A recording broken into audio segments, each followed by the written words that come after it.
So thank you, Mr. Chair, and I want to thank you for holding this important hearing today. The companies testifying today offer users an unprecedented ability to access, consume, and distribute information. So, Mr. Chair, you're right to focus our attention on how corporate product design and investment choices influence the content that is produced and distributed. My first question for a couple of you is relative to content moderation. And we've been talking about that throughout the hearing here.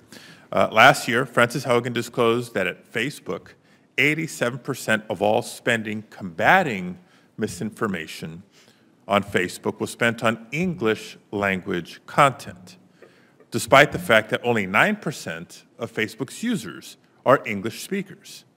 She also disclosed that trust and safety investments for users in countries other than the United States were abysmal. And an audit of Twitter's disinformation and misinformation work disclosed by Peter Zacko, who testified just yesterday in Senate Judiciary Committee, found that Twitter's integrity team lacked language expertise in the countries it was serving, even though 80% of Twitter users are outside the United States. Your companies make commitments to all of your users who are not just linguistically diverse, but culturally diverse as well. Question first for Mr. Cox. In your testimony, you state that you have over 40,000 people working on trust and safety issues. How many of those people focus on non-English language content, and how many of them focus on non-U.S. users? Sure, Senator. Happy to take your question. Our safety and security teams are deployed to help our users all around the world. Specifically on the question of misinformation, which you mentioned, we have 80 fact-checkers operating in 60 countries around the world. Those fact-checkers are certified by independent fact-checking organizations. In the United States, we have 11 fact-checkers, 6 of whom support Spanish language content.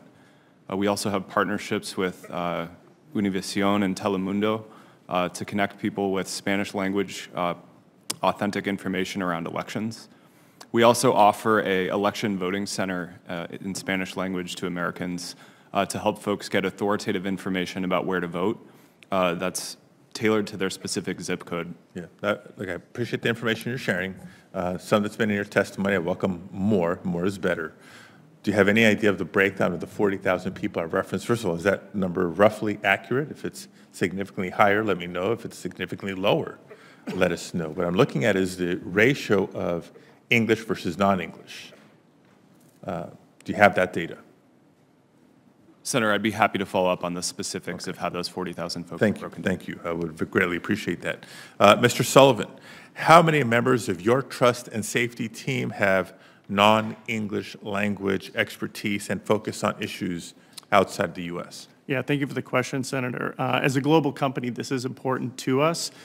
We have about 2,200 people working on content moderation globally. I don't have the exact breakdown, but we can take that back to our team. Please. Ms. Pappas, how large is your trust and safety team, and how much does TikTok invest in your non-English users and, I guess, non-Western users? I don't have those numbers at hand, but I'm happy to get back to you on those as well. Okay. Mr. Mohan. Senator, we have over 20,000 people that work on content moderation all over the world. We're a global platform, as you know, supporting a couple billion users all over the world, and we endeavor to enforce our policies as well as make sure that our recommendation algorithms work equally well for all speakers all over the world.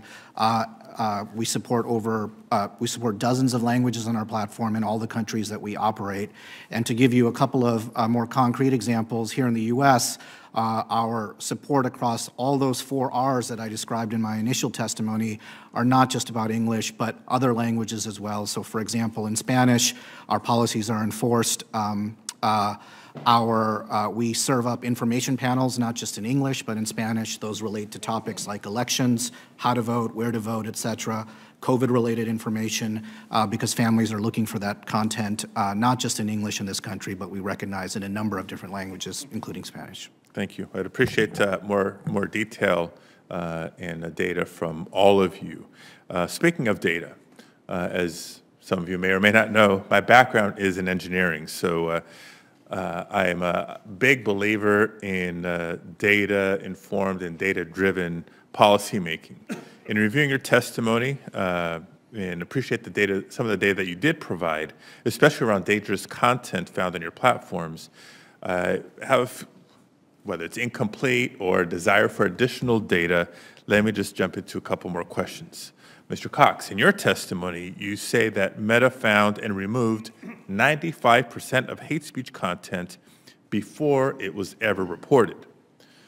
Of the remaining 5%, how many users were recommended the content in their newsfeed? Do you have data along those lines?